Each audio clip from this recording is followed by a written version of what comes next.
மேஜரான ஒரு பெரிய டிப் ஃப்ரான்ஸுக்கு போற யாராவது யோசிச்சுட்டு இருந்தீங்கன்னா லாங்குவேஜ் தான். வேற எதுவுமே நீங்க பார்க்க வேண்டாம். உங்க குவாலிஃபிகேஷன்ஸ் கூட அதுக்கப்புறம் தான்.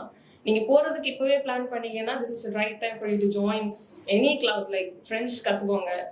அண்ட் நான் வந்துட்டு என்னால் எனக்கு அது கற்றுக்க டைம் கிடைக்கல. நான் 4 monthsல பிளான் பண்ணி டக்குன்னு போனதால. பட் அங்கே போனதுக்கப்புறம் மேபி என்னோட இதான்னு தெரியல. I really love learning languages. So ஓரளவுக்கு நான் மேனேஜ் பண்ணிட்டேன். Now I can speak a bit. So fluency இன்னும் வரல. நம்ம இப்போ காலேஜ் முடிச்சதுனால மேபி நான் I will go back to Paris and then I will join பண்ணுவேன். நான் இப்போ ஏதாவது ஒரு ஃப்ரெஞ்ச் கிளாஸ்க்கு கண்டிப்பாக.